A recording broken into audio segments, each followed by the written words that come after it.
Hello everyone and welcome to the latest edition of This Racing Life. You join me in the beautiful grounds of Scone Palace, just a stone's throw away from the UK's most northerly racecourse, Perth. And later we'll be heading into the town to visit an artefact that is synonymous with the local heritage of the area, the Stone of Destiny. And a little later on we'll be visiting a few trainers who you might have seen plenty of times in the race card but might not know too much about. Here's what's coming up. There's a bit in the paper written, a horse coming out of a good yard.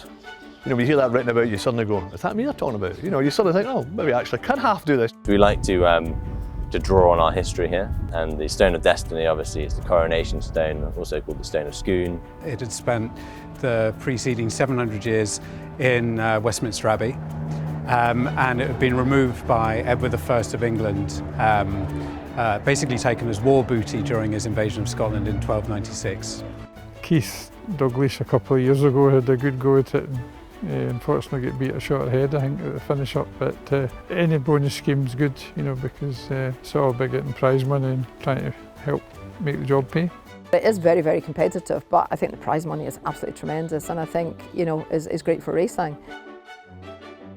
Just give me a brief idea of how this all came to be. Well, we were at where the prison is now at Kilmarnock. We started out there, if you like, 2 years ago, and then it was an old ammunition factory and the horses were actually staying in the bunkers. They could actually graze on top of their stables there, so they could.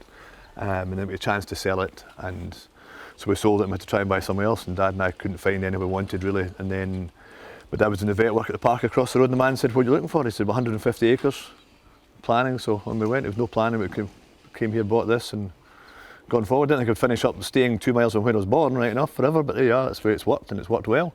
We built the 8 stables originally to start with, thinking 8 would be enough. We're in East Ayrshire, that's when I had my permit to start with. I thought fine, and then I got a little bit of success with my permit and people asked me to train, so I built the other 7 around the back there too, and then all of a sudden you're in 15 thinking, we're doing okay for East Ayrshire. And then kept growing, and I had the chance of odd enough stables are advertised on Facebook on a Friday night from Glasgow Vet School, but London Stables. Phoned up, bought them and then put them up later on, and added 5 more to them, put 10 up, so I thought, right, that's fine. 25 was always my number. I thought 25, again, this part of the world, flattened jumper, 6, change of seasons, would always leave me, high teens to train anyway. And then again, it grew a bit more too, so I thought, all right, one last time, I was friendly with Lucy Normile and she'd given up, unfortunately. But to my good fortune, her misfortune, we got 10 stables from her and built 10 more in the back to give us 35 licensed stables, and that's probably the number we'll stick at just now for here, which works well. With an overflow barn, we can take another 10 or 14, but if you'd asked me this 15 years ago, I'd have said no chance, we'd never be in this stage, no way. So we've done well, to be honest, to be fair. Hard work, good staff, and good owners, it makes a difference. Year-on-year progression as well. You don't want to stand still in any facet, not just you're happy with your number, but there's always something that can be added to. Oh, 100% different. We're always changing things too. We're just putting a new building up there to put a treadmill in too, because I bought a treadmill years ago actually for the very first flat horse I ever had. I bought it for £1 off the owners. They thought it wouldn't, they said, they didn't think it would get to win, but I did, won 3 times after I bought the treadmill. I didn't think I'd get any fitter at home without breaking it. It was doing so much work in the gallops and I thought, this is just not quite there. Bought a treadmill, on your way at 1, so it was great. The treadmill I had for it was, again, one I bought cheap because I had absolutely no money, instead of just no money. And now I've bought a better treadmill too, to try and just encourage it. And I think for horses who've done legs and things, to a treadmill at all, you can adjust the height, is a great thing just to put different kind of strain on them, give them a chance to come back, hopefully. It's not just thoroughbreds around here. No, we have a real mixture here. There's 110 horses in the place, if you like, of which there'll be 45, maybe 48 thoroughbreds. The rest are liveries, and there's some riding school ponies there too. My sister teaches a couple of times a week for me to get the kids to learn. I think it's fantastic. You see a wee kid come in not able to trot, and all of a sudden before you know it they're jumping fences and hopefully coming on to help us maybe ride out the race yard. It happens. Most of our staff here have ridden themselves beforehand. They're not from racing, which I think sometimes a good thing too, because they come from racing, they come with preconceived ideas sometimes. But I suppose we also miss out on some of the good ideas that some of them have. It's hard, but we're just a slightly different yard because we're away from the main centres. What sparked that introduction into running horses on a level? Unbelievable when you think about it now, is I thought the summertime was too quiet. And I thought with these stables, these facilities here, we're not doing enough. And to be fair, when I had the first one, which was Ellen Moore, my first winner, if you liked, with it, I I just always thought these flat whippets, I never, to be honest, I didn't really, I'm a national hunt man, if you like, to through and through, if you liked, and I was like, that time I thought, oh, well, we'll run a few just to see. But since then, in through like Sophie P and Glasses Up and various ones too, I've grown to actually love the flat too. I would say I have much fun at the flat as I do the jumps very often. The jumps may be a bit harder right now to say I don't like it as much, because I do like it as much, if not more, because of Ben, obviously, if you like. But the flat side is definitely taken, you know, I've grown to, you know, like it and enjoy it and learn more about it. It was like when Sophie P won, I think the second time at Musselburgh, I think it was Gordon came up and interviewed me and asked me, he said, right, where's it go next? I said, Gordon, it's 90 rated. I have no idea. If it's 40 rated, I could tell you tomorrow. But off of 90, I said, I have no idea. You know, I said, I'm not used to a horse as good as that. You know, but and again, I enjoyed it, and I've grown to, you know, and I do enjoy the flat now. Mike, I was very excited to finally get to meet Glasses Up. He's just an air specialist, a legend for your yard, and just a horse that I guess even in the times when winners were a bit lean, you could always rely on this guy.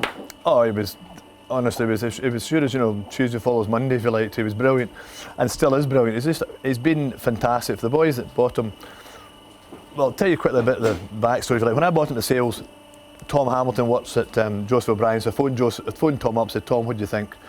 And there was two horses at the sale, and he told me one was a no and he was a yes. And then oddly enough, I was waiting for breakfast at the queue at Goffs at Doncaster, and who's in the queue behind me but Joseph. So I turned to Joseph with my catalogue and I said, Joseph, what do you think of these two? And he said, your comments are right. He said, that's a nice horse. He said, that'll be okay. And he said, by the way, he's going to enter the Derby. And I was, all right, okay. I thought, well, that means I'll not afford him, I thought. Saw it trot outside and loved it, liked him a lot. Phoned the boys that were there, I said, look, we're going to have to go to 10 or 12,000. They were like, we don't really want to go that for one that's on race, Mike, are you sure? I said, He said, right. He said, well, have a look. And then out he came and I bought him for £2,000, which I couldn't believe. I thought it was Christmas. Phoned the boys up, they were absolutely delighted. And then, I don't know how many times he won in total, but he's won over 120 grand in prize money. It's just been a fantastic horse to have. One of these horses you dream about. Sound horse, good horse, great fun. I mean, one of his Sky Bet Sunday series races. He's just been a Musselburgh. He's just been a lovely horse, and still is. You know, I still think, I mean, he won well last year again. I think he'll win again this year, to be honest. He is just one of the ones you dream about, and you really do, because he does just try every time. You mentioned Glasses Up, a lovely cheap purchase, has won a stack of races for you. That was the case for a mare who did wonderful things for you on the racetrack and in the years that followed as well. Just tell us the story. Sophie P, she was just a star. I went down to see her at Coyleton and Gordon Tom's because he said to me one day at races, Mike, I've got a horse that'll suit you. And I was like, Gordon, I've no money. And he said, Mike, doesn't matter, come on down, if you buy it, well, I'm quite sure we'll manage to get paid once you find an owner. So I went down and looked at a friend of mine, Ewan Ross is a great fella. He's quite knowledgeable. He came down with me too, and we both looked at it and liked it. And I said, right, I said, what's the price? And of course he wanted far more than I wanted to give. And I said, look, I'll give you 3.5. And I said, 500 going to win his first race. And he said, Mike, you know what? Have it. He said, I'd love to sell you one. I said, great. So bought it, brought it home. I think it was third in its maiden at Doncaster first time out. I think I managed to sell it to 4 different people, and 3 different people. I kept a quarter myself because I liked the mare. Ian Stewart bought a bit, Angela Matheson, a lovely lady who had jumpers as well as that with me too, and then Franny Milligan, whose granddaughter was called Sophie Patterson, so you wanted to call it Sophie P, so that's where the name came from. But she won that, and then she won 4 or 5 or 6 for us. She won the bounce at Musselburgh, and I said, boys, we have to sell it because it didn't travel. It was the worst travelling horse I think I've ever had, nearly. She was standing in drip water, going from here to Ayr. We tried her at Haydock, it was no good, and we tried her at York, and Sylvester de Souza rode her and got off, and I think she was off 92 and said she's not good enough. So you know, sometimes, you know, I'm a great believer too, we can all make mistakes, you know, especially that too. I don't decry him for that for a second. We all do the wrong thing. Finish up, let's say, rated that. I actually asked Gordon that what should do. He said the mare she looked at was the best place for her, so we took her down there, having not really sold many at public auction, because we normally keep them to they finish their career and then manage to find, we're very fortunate to find a lot of good homes for them, which is super. Took her down there because obviously high value, I thought, and we thought 60 grand reserve would be enough, and then said 80, and then Gordon said, Mike, put reserve at 60 on to get on the market, because he was there that day, and I said, right, so we did. And Jamie Osborne looked at her, and he thought she'd maybe do for the all-weather championships. At that time he thought, you know, and he had 100 grand to spend, he said, Mike, I don't think I'll buy her. She finished up making 160 and went to America, and then finished up going full to Franco. She won a grade 3 in America, I think, because they're training the track, so it was perfect, and which I knew it was fantastic, and that was good, because that was good money back into the yard, let me progress and use the money wisely. Well, I don't know if it's wise or not wisely, but build more stables. You know, that was a good boost for us. That definitely helped us a lot. The other thing the yard would say too is the fact we weigh them. That helps. Oh yeah, let's have a quick look at it. What are the benefits of weighing a horse? We hear it plenty. We hear he's a massive horse. He's 525 kilograms. What does that mean? Well, I know that for a fact they were talking about trying to get them to publish the weights, you know, of horses beforehand. They were trying to get people to publish the weights of horses so they can tell. For us, if a horse is won and you know it's one off of, say, 482 kilos, well, you know that's optimum weight. Right. You know that's the weight you're aiming for, especially with jumpers. When you're going to have them season on season, you're hopefully going to have them for 4 or 5 years, yeah. You know, at least, so then you can work for know where it needs to be. But for the flat horse as well too, you can tell, you might think it's fit, you might run it and think it's still fit, time you weigh it tells you. Well, if I ask you, right, you've just told me you're a racing fan, like we all are, right, a racing anorak, right, so how much do you think a horse loses in a race? A national hunt horse, how much weight do you think a horse will lose in a race? 5-6 pounds? If a horse is fit, it should lose somewhere between 4 and 8 kilos. Okay. An unfit horse can lose up to 20 kilos. You know, that's a bag of feeding. Wow. You know, I've had one run. Yeah, I thought it was 3/4 fit at least. Ran it, came back, lost 20 kilos, and I went, this is a mile off. And yet it had plenty of graft. So it's a scale that can't lie. Can't tell you, it's there in black and white, and you get to know. That's what it's good for. Very good for just a backup, another tool, another tool in the drawer. Information is always going to be handy. Yeah, information's power. We have our open day on the 11th of August this year, as we have had an open day now for the last 7 or 8 years. And it comes to this point that people are asking me when it is, you know, they look forward to it so much too, you know, they come and have a drink, a bit of fun, a bit of crack, and it, you know, it's good, and they see all the horses, and it gives us a chance to let them see what we're doing day in, day out, because they don't obviously see it every day. And it's a good day too, and it makes also hopefully them realise the fact we appreciate them. Having spent just around about an hour in your company, you do see a passion from everyone. Why else would you do it? I get the feeling you don't really think about ever doing anything else. This is 100% all the time. My father, oddly enough, who's a vet, who supported me so much in so many things, but then he would tell me to go and play at the races. That's what he used to think I was doing, because he thought I was playing the races, because I wasn't doing what he thought I was doing. He always wanted me to go and, he would like me to milk cows probably if you like to, and I've got a few cattle there too, but more for the benefit of the horses and the cattle, because tidying up the grazing and eating bad haylage and the bedding going into them, it works well from that point of view. For me, all I ever wanted to do was train horses, and it's funny because it's as bad as you like to, even when we sent a horse down there recently, we don't go down very often to market raising to Uttoxeter. There's a bit in the paper written, you know, a horse coming out of a good yard. You know, when you hear that written about you, suddenly go, is that me they're talking about? You know, you sort of think, oh, maybe I actually can half do this, you know, and that's pleasing. You know, all I want to do is, you know, do the best I can, and for everybody, you know what I mean? Because my staff here are well, I think it's fair to say, everyone talks with staff, but staff are, without them you're nothing. That's the truth, you know. But my staff are passionate because I'm passionate. I think it definitely helps, you know. Like every Monday night is great and super in July, it's fantastic. But my staff have Monday off because we try and take them as Mondays a day off. We don't work horses on a Monday rather than a Sunday.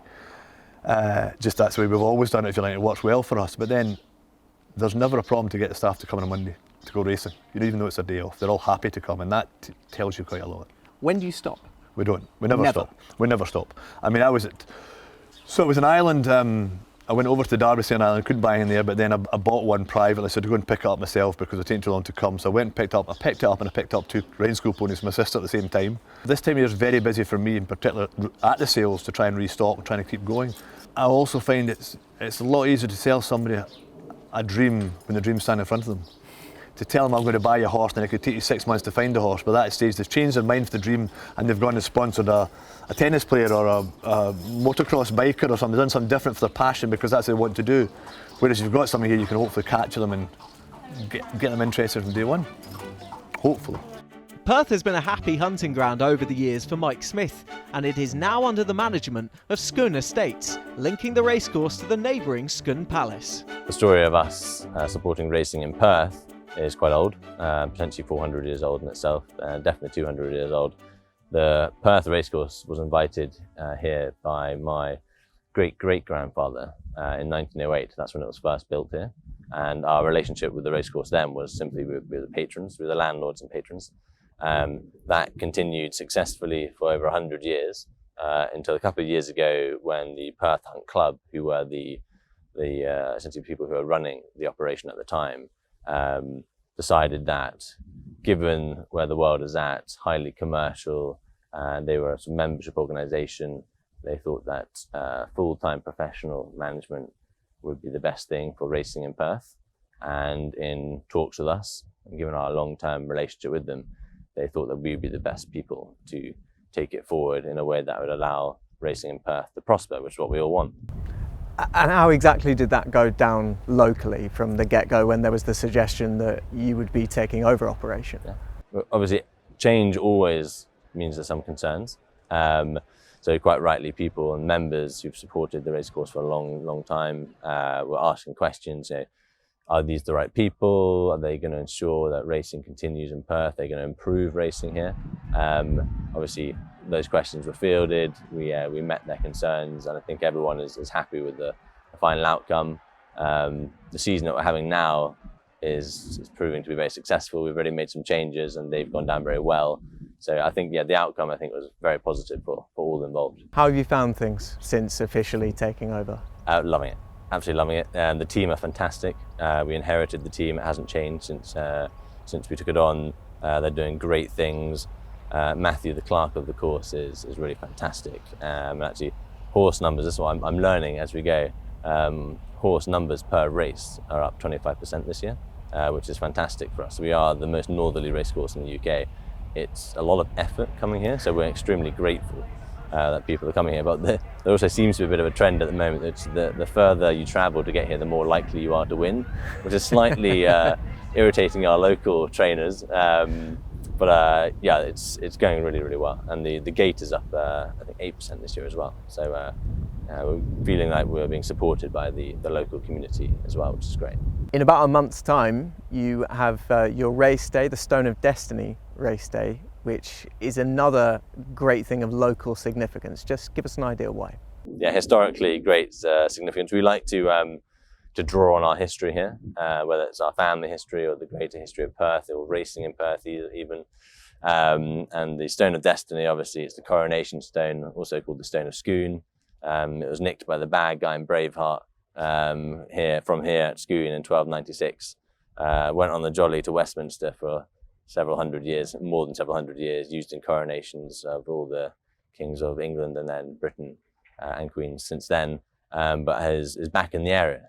So it's come back to Perth as near as it could be to its original home, and obviously inspiring the race day coming up, which is it's cool. There's a nice story to it now.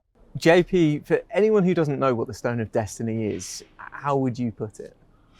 The Stone of Destiny is a really significant piece of Scottish and British history. It is the coronation stone. So it's the stone that kings of Scotland and latterly kings and queens of Great Britain and before that England were crowned on. This stone makes an individual, turns them into a monarch.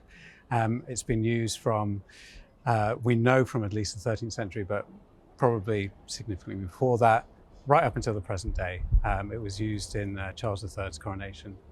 So it's not only a massively important historical item, it's also a live constitutional object.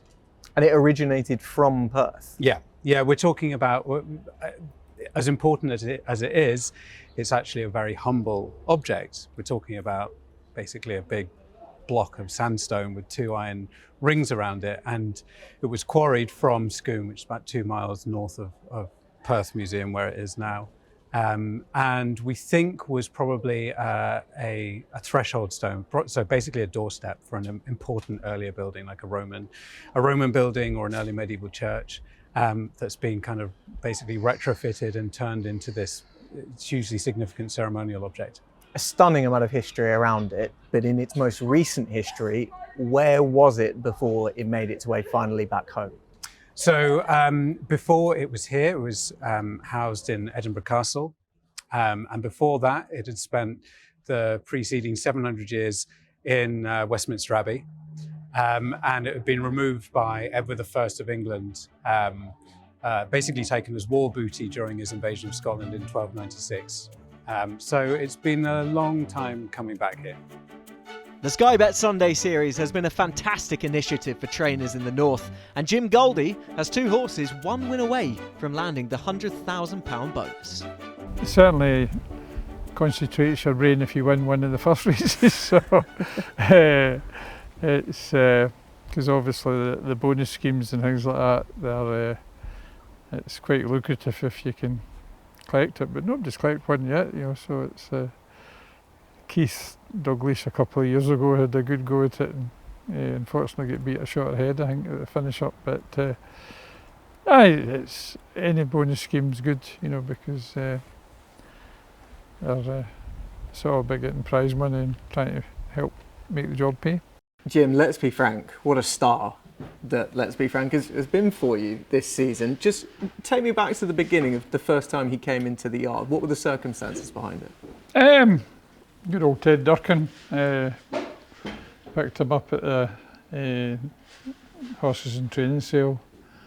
I don't know what the history of him was, but his mother's bred a group horse and he's Bifranco, so and somebody's gelded him, so I take it they had problems with him, but to be honest, he was a wee bit immature and backward, so we've just gave him time and we gave him a couple of runs in the all-weather to get him handicapped. But he wasn't showing much, you know, he was just, it wasn't until we stepped him up and trip.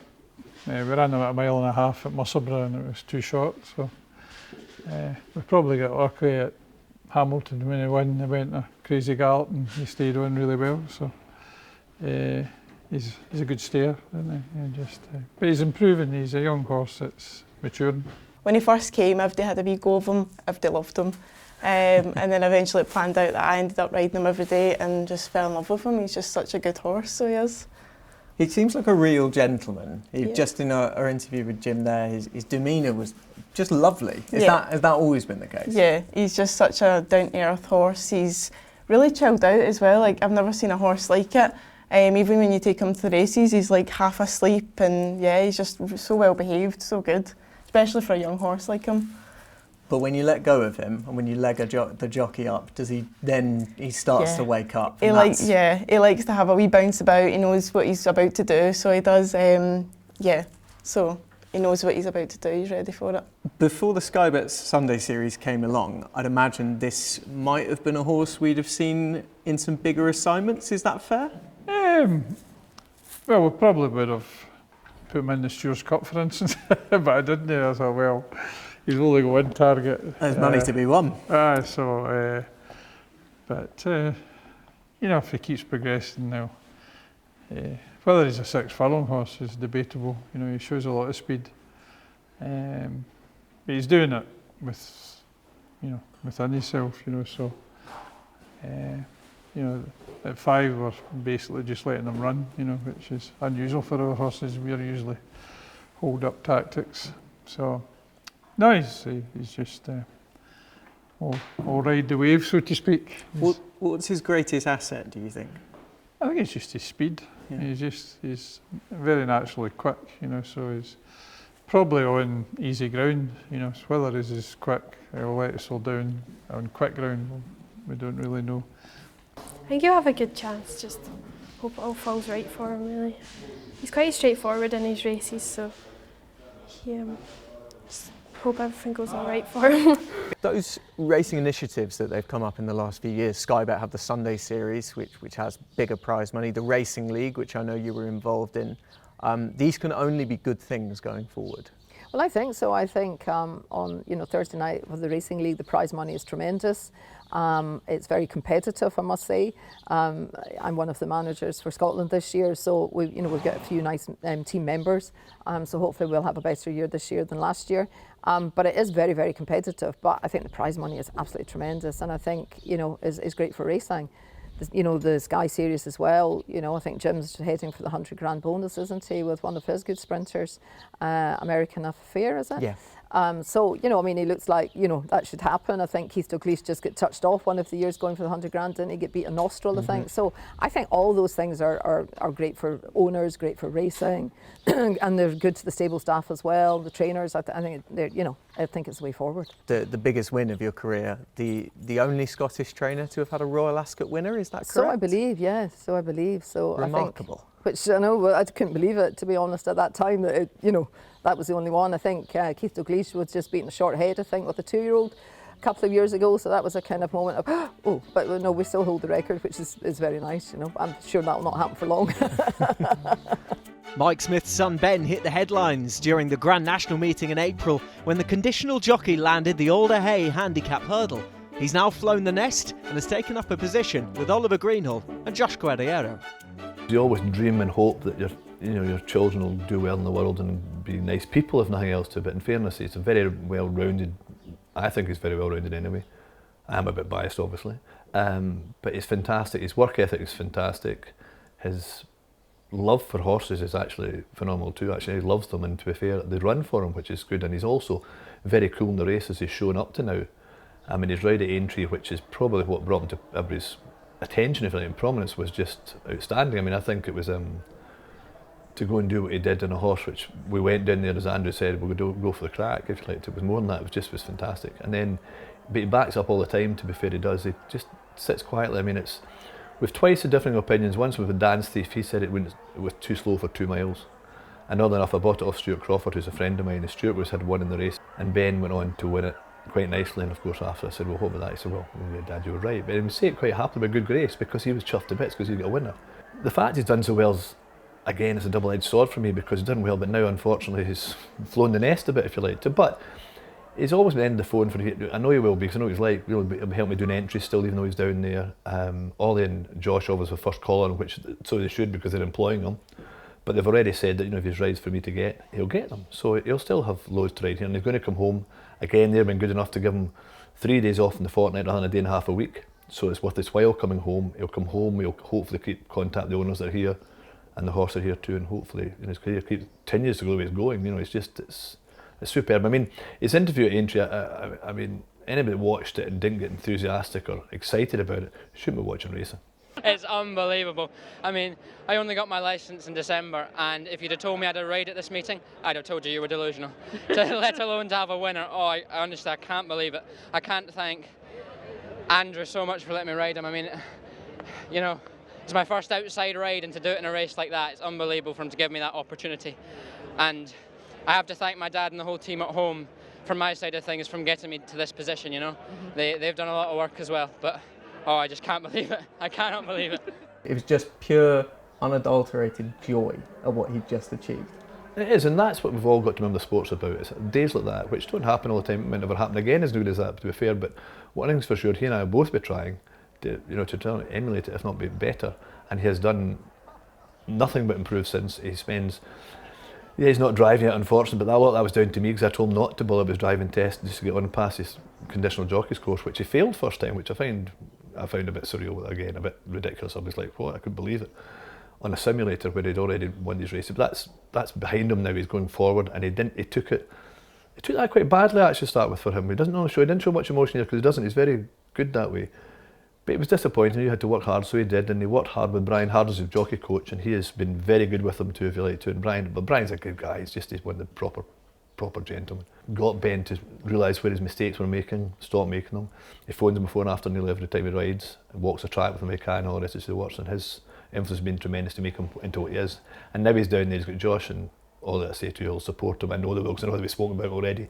They want him to do well, so they can do well. There is a lovely picture you have here in your home of himself and his granddad, who has been able to see him in the infancy of his career. That must mean a hell of a lot. Oh, it's fantastic. It's unbelievable for the fact my dad there to see him do it was superb, if you like to, you know. And for Ben to ride his first winner, it just was, you know, at Overton, which is our local point-to-point track owned by Willie Young, who's a pal of mine, if you like. It was just fantastic for him to go down and ride a double, same as I did my first winner. I was 42 or 41 or 42. And the thing for Ben is, as far as I'm concerned, when you watch him ride, his first ride was tighter than my last by a long shot, so he'll probably be okay. So that's it for the latest edition of This Racing Life. Thanks to all the trainers that opened their doors to us this week: Mike Smith, Linda Perratt, Jim Goldie, and of course Perth Museum and the wonderful Scone Estates. We've really enjoyed our time here in Scotland. We will see you again very soon, but for now, bye-bye.